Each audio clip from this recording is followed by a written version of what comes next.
الحمد لله رب العالمين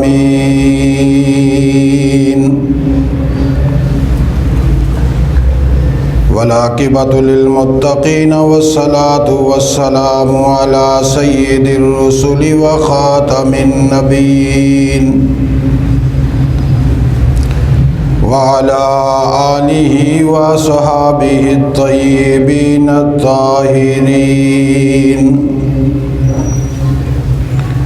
لا سيما على الخلفاء الراشدين المهديين ولعنة الله على أعدائهم وأعداء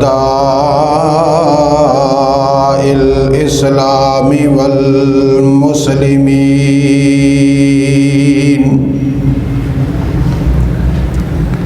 أما بعد، أعوذ بالله من الشيطان الرجيم. بسم الله الرحمن الرحيم.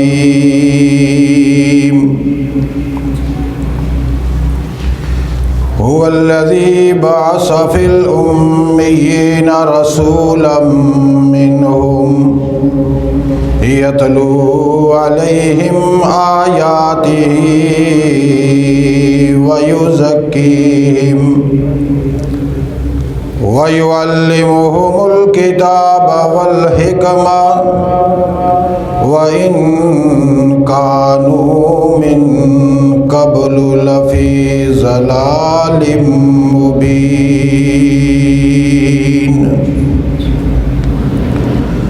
قال الله تبارك وتعالى في مقام آخر: لقد كان لكم في رسول الله أسوة حسنة.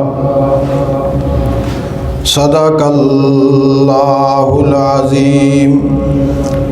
اللهم صل على سيدنا ومولانا محمد وعلى آل سيدنا ومولانا محمد وبارك وسلم وصل عليه صلاة دائما أبدا أبدا على حبيبك خير الخلق كلهم.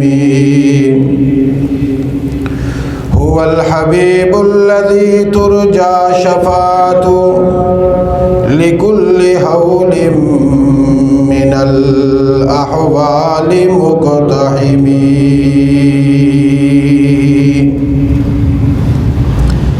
تلاوت کردہ قرآن حکیم کا مختصر اور جامع حصہ، جس کی بنیاد اور اساس پر ہر جمعہ میں امام الانبیاء صلی اللہ علیہ وسلم کی سیرت طیبہ آپ حضرات کے سامنے تعلیم کی غرض سے، تربیت کی غرض سے اور اصلاح کی غرض سے بیان کی جاتی ہے۔ اسی عنوان کے تسلسل میں جہاد کی اقسام آپ حضرات کے سامنے بیان ہو رہی تھی۔ ان اقسام میں سے ایک قسم تھی جہاد بالعمل، جس کا کچھ حصہ گزشتہ جمعہ آپ حضرات کے سامنے بیان کیا گیا اور کچھ حصہ آج کی اس مختصر نشست میں انشاءاللہ بیان کیا جائے گا۔ جہاد بالعمل اس کا تعلق ایک تو خود انسان کا اپنی ذات سے ہے اور دوسرا تعلق معاشرے کے ساتھ ہے۔ یعنی جب آدمی عمل کا جہاد کرتا ہے تو ایک تو اس کو اپنے خلاف جہاد کرنا پڑتا ہے کہ میرا عمل رسول اللہ صلی اللہ علیہ وسلم کے عمل جیسا ہو جائے، صحابہ اکرام علیہم الرضوان کے اعمال جیسا ہو جائے، اور اگر طبیعت اس کی اجازت نہ دے، دل نہ مانے، نفس راضی نہ ہو، تو پھر اپنی اس طبیعت، دل اور نفس کے خلاف مجاہد بن کر انسان کو عمل کرنا پڑتا ہے۔ دوسرا مرحلہ اس کا دوسرے لوگوں کے ساتھ ہے کہ جب معاشرے میں دوسرے مسلمان ایسے اعمال کا شکار ہوں جو سنت محمد الرسول اللہ سے ہٹ کر ہوں، تو پھر ان لوگوں کی اصلاح کی غرض سے بھی رسول اللہ کے امتی پر یہ لازم اور فرض ہے کہ ان کو ان اعمال سے روکے جو اعمال سنت کے خلاف ہیں، اور اس وقت روکنے والا آدمی مجاہد کہلائے گا، اور یہ دونوں طرح کے جہاد اپنی ذات کے خلاف ہو تب بھی یا دوسروں کی ذات کے ساتھ تعلق رکھے تب بھی، دونوں طرح کا جہاد امت محمد الرسول اللہ پر فرض ہے، اور اگر ان دونوں صورتوں میں سے کسی ایک میں بھی کوتاہی کرے گا تو اللہ کے رسول کا مجرم بنے گا۔ یہ جو میں نے دو جملوں میں ایک لمبی بات کو مختصر کر کے بند کیا، اگر اس جملے کو موجودہ دور کے مسلمان سمجھ جائیں تو کبھی بھی کسی صورت بھی وہ طاغوت کے پروپیگنڈے کا شکار نہیں ہو سکتے، صہیونی سازشوں کا حصہ نہیں بن سکتے، یہود، نصارہ، قادیان، روافض و دیگر مذاہب باطلہ جن کی منشا یہ ہے کہ رسول اللہ کی امت کو رسول اللہ کے طریقے سے ہٹا دیا جائے تو ہماری بڑی کامیابی ہوگی، ان کے تمام تر نظریات و افکار وہاں پر موت کا شکار ہو جاتے ہیں اور محمد الرسول اللہ کے امتی غالب ہو جاتے ہیں۔ اگر یہ بات سمجھ جائیں کہ عمل کا جہاد رسول اللہ کی امت کے ہر فرد پر لازم ہے، اور یہ اس لیے لازم ہے کہ اس کائنات میں اللہ رب العالمین کی منشا یہ ہے کہ کوئی آدمی جو میرے محمد کے دین میں داخل ہے وہ میرے محمد کے سیرت و کردار سے ہٹ کر نظر نہ آئے، میں جب بھی اس پر نظر ڈالوں تو وہ میرے محمد کا نمونہ بنا ہوا نظر آئے۔ اور بڑے قابل رشک لوگ ہوتے ہیں، وہ قابل فخر لوگ ہوتے ہیں وہ، کہ جو اپنے وجود کو امام الانبیاء صلی اللہ علیہ وسلم کے کردار سو سجا لیتے ہیں۔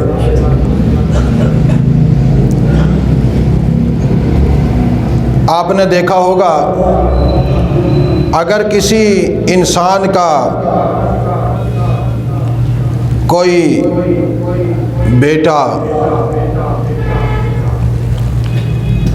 اس سے دور ہو، چاہے وہ دنیا سے جا چکا ہو یا وہ زندہ ہو، لیکن اس کے قریب نہ ہو اور اپنے بیٹے سے اس کو بہت محبت ہو، تو کوئی اور نوجوان سامنے آ جائے جس کی شبیہ اس کے ساتھ ملتی ہو، وہ بار بار اسے دیکھتا ہے، اور اگر اسے پوچھا جائے کہ آپ کیوں میری طرف بار بار دیکھتے ہو یوں پیار کی نگاہوں سے، تو وہ کہتا ہے کہ تمہاری جھلک میں مجھے اپنے بیٹے کا عکس نظر آتا ہے۔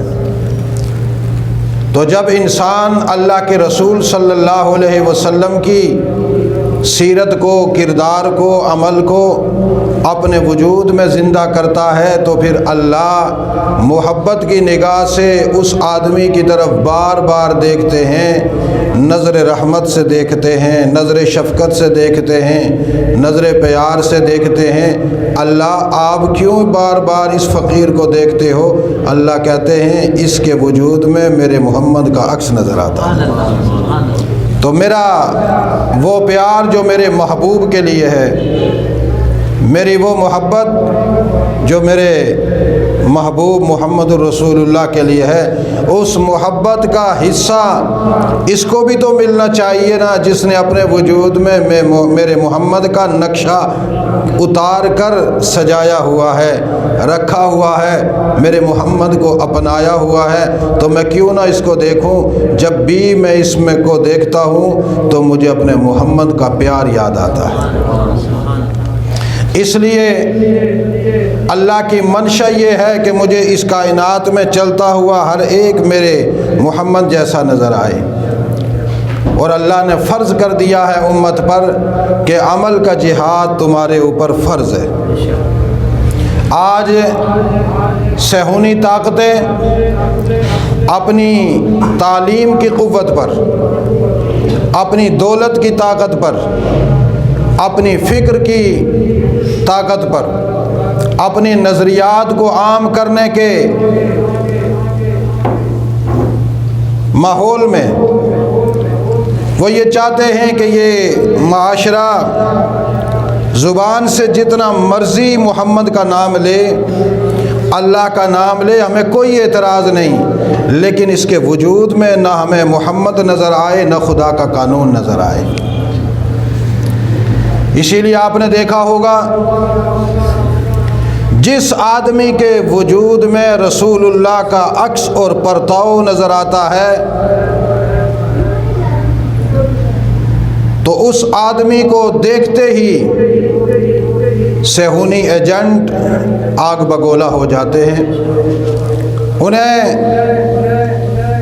آگ لگ جاتی ہے اور وہ فوراً اس کے بارے میں یہ رائے قائم کرنے پر نہ صرف مجبور ہو جاتے ہیں بلکہ فوراً اپنے ارادہ اور اختیار سے رائے قائم کرتے ہیں کہ یہ مسلمان تو نہیں، یہ تو دہشت گرد ہے۔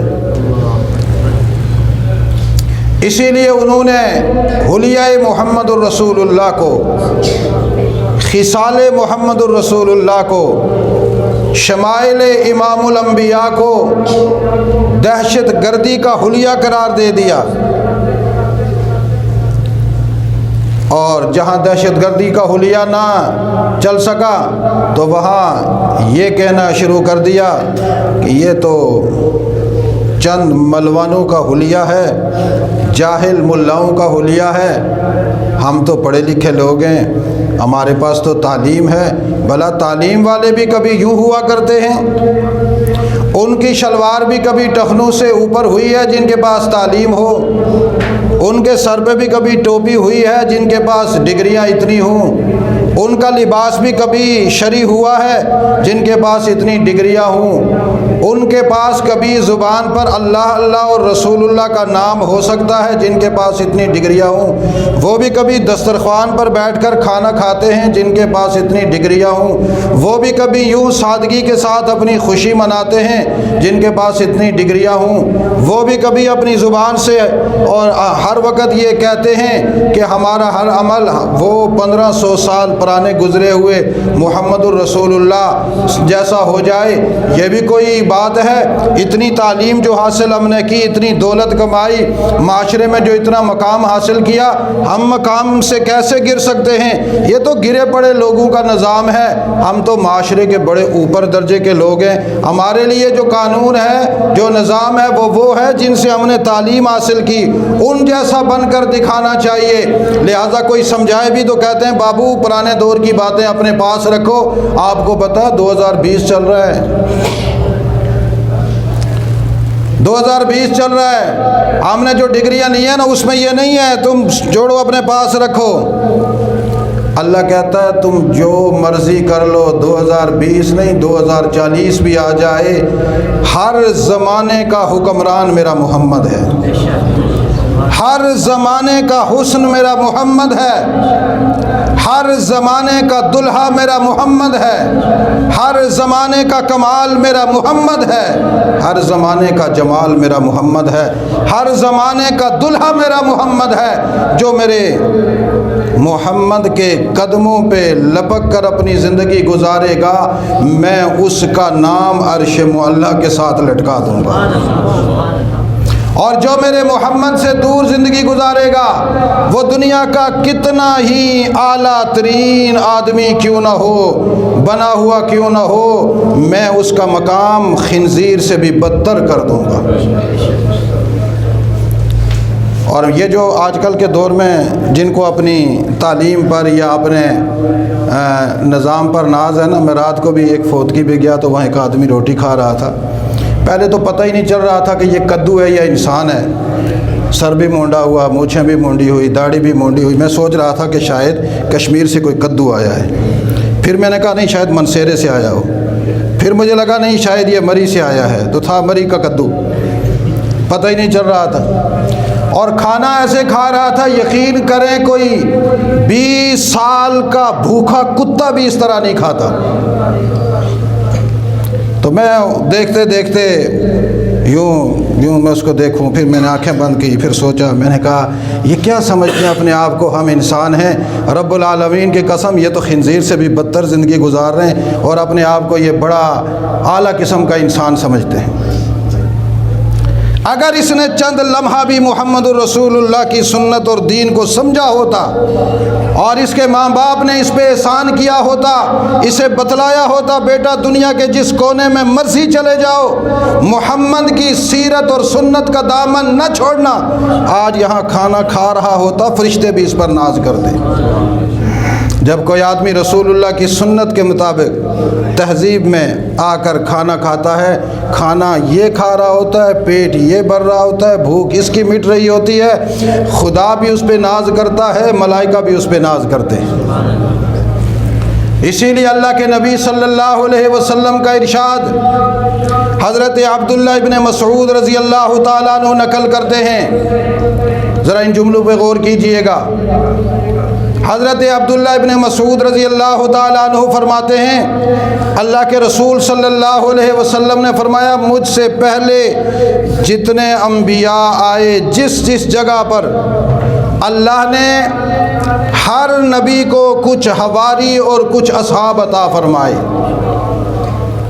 ہر نبی کو اس کے مددگار اور اس کے ساتھی اللہ نے عطا کیے، اور ہر نبی کی شان یہ رہی یأخذون بسنتہ ویقتدون بامرہ، اس کے وہ ساتھی اس کی سنت کو لے لیتے تھے اور اس کے حکم کو مان کر اس کی اقتداء کرتے تھے۔ کیا جملہ ہے؟ ہر نبی کو اللہ نے حواری اور اصحاب، حواری اور حواریون و اصحاب، اللہ نے ان کو حواری ہر نبی کو دیے اور میں محمد کو بھی عطا فرمائے۔ ہر نبی کو حواری ملا۔ حواری کہتے ہیں جو نبی کی مدد کرے۔ اصحاب اس کو کہتے ہیں کہ جو ہر وقت نبی کے ساتھ رہے، اور صحابی ہی حواری ہوتا ہے۔ نبی کا حواری صحابی ہوتا ہے۔ اللہ کے رسول نے دو جملے الگ اس لیے ذکر کیے تاکہ امت کے سادے لوگوں کو بھی پتہ چل جائے، جب تک کوئی آدمی حواری نہ بنے صحابی نہیں بنتا، صحابی نہ بنے حواری نہیں بنتا۔ جب حواری بنے گا تو صحابی بھی بنے گا، صحابی بھی بنے گا، حواری بھی بنے گا۔ صحبت نبی کی اختیار کرے گا، صحابی بنے گا، نبی کے دین کو لے کر دنیا میں آگے بڑھے گا تو حواری بنے گا۔ وہ کیا کرتے ہیں؟ یاخذون بسنتہ، یاخذون بسنتہ ویقتدون بامرہ، وہ نبی کی سنت کو لیتے ہیں۔ حضور کے صحابہ نے نبی کی سنت کو لیا، نبی کی سنت کو، وَيَقْتَدُونَ بِأَمْرِهِ، جس کا حضور نے حکم دیا اس کی پیروی کی۔ ہمارے ہاں لوگ کہتے ہیں دیکھیں جی حضور صلی اللہ علیہ وسلم نے یہ عمل کیا ہے، حکم تو نہیں دیا نا، حضور نے کیا ہے، حضور کو پسند ہوگا، حکم تو نہیں دیا نا، لہذا ہمارے لیے ضروری نہیں ہے۔ مولانا صاحب ذرا یہ بتائیں، حضور نے کہا ہے کہ یہ کام کرنا تم پر لازم ہے، فرض ہے؟ چونکہ یہ سوال مسلمانوں کا نہیں ہے۔ آپ کو پتہ ہے یہ سوال کس کا ہے؟ یہ سوال دجال کے کارندوں کا ہے، طاغوت کے کارندوں کا ہے، صہیونی ایجنٹوں کا ہے۔ یہ ان افکار کا سوال ہے کہ جن کی فکر یہ ہے کہ محمد الرسول اللہ اس دنیا میں ہمیں نظر نہ آئے۔ وہ سوال لے کر تو آدمی پریشان، حضور نے واقعی حکم تو نہیں دیا، لیکن حضور کی اس حدیث پہ غور کرو۔ حضور نے فرمایا یاخذون بسنتہ، نبی کا حواری وہ ہوتا ہے کہ جو نبی کی سنت کو لے، نبی کی سنت کو، نبی نے جو کیا اس کو لے لے۔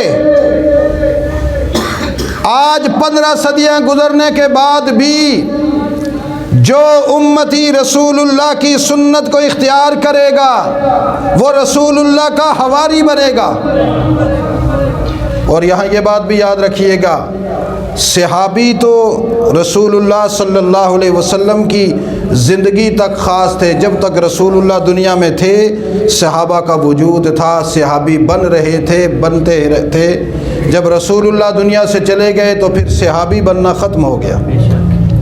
لیکن حواری ایک ایسی صفت ہے امت کی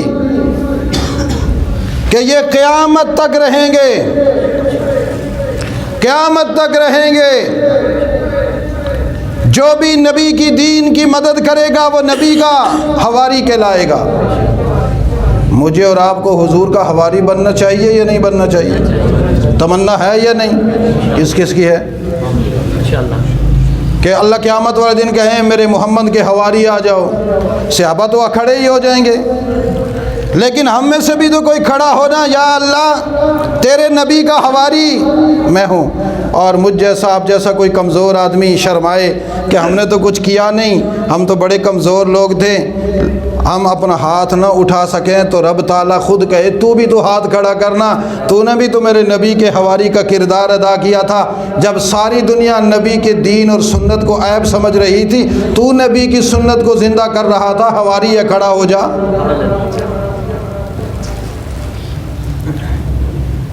اس لیے میرے عزیز دوستو، سنت کو خود سے لینا، سنت کو خود سے لینا کہ یہ میرے نبی کی سنت ہے، اس کو ہمیں اپنا لینا چاہیے، یہ میرے نبی کا حکم ہے، اس کی پیروی ضروری ہے۔ اس سے میں بھی حواری بن سکتا ہوں، آپ بھی حواری بن سکتے ہیں۔ اور یہ حواری بننا ہمارے لیے باعث اعزاز ہے، باعث توہین ہے؟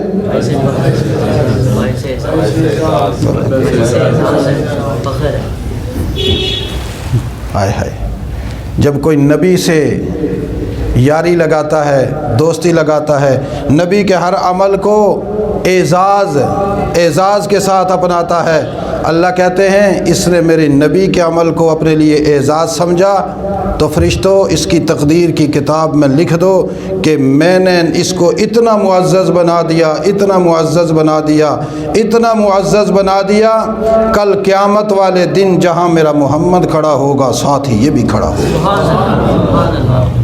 اور یہ میں اپنی طرف سے نہیں کہہ رہا، یہ میں جھوٹے فضائل نہیں بیان کرتا بعض لوگوں کی طرح جو بنا کر، نبی کی سچی حدیث میں جو ہوتا ہے میں وہ بیان کرتا ہوں۔ حضور نے فرمایا المرء مع من احب، المرء مع من، جو آدمی دنیا میں جس کے ساتھ محبت رکھے گا قیامت والے دن اسی کے ساتھ ہوگا۔ محبت زبانی نہیں ہوتی، عملی ہوتی ہے۔ جو میرے محمد کی سنت کو اپنے لیے اعزاز سمجھے گا، محبت کر کے اپنائے گا، جہاں محمد ہوگا اس کا امتی وہاں کھڑا ہوگا۔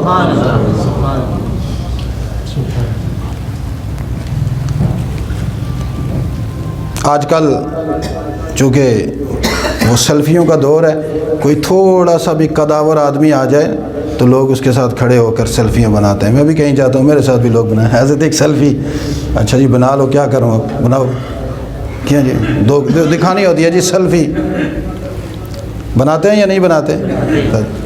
تو کبھی کسی نے سوچا حضور کے ساتھ بھی ایک سیلفی بنا لیں؟ سوچا کسی نے؟ چلو سیلفی نہ صحیح، خلفی صحیح، کوئی ایک تو ہونی چاہیے نا۔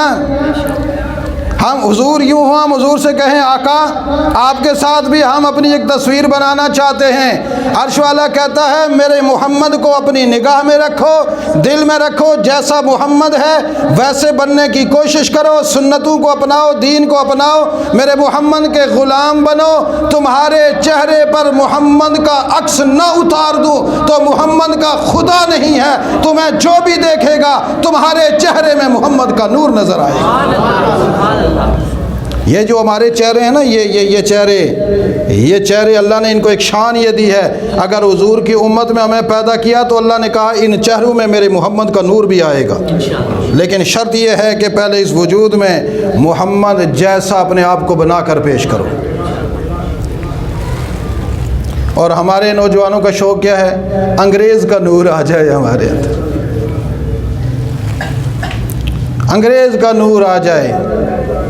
میں ابھی بھی آج صبح بھی سوچ رہا تھا، 1601 میں چٹی چمڑی والا ادھر آیا، اس سے پہلے تو بر عظیم میں کوئی آدمی داڑھی منڈا نہیں تھا، یہ پینٹو شنٹو کوئی بھی نہیں تھا، یہ غیر مہذب گندا لباس پہننے والا کوئی بھی نہیں تھا۔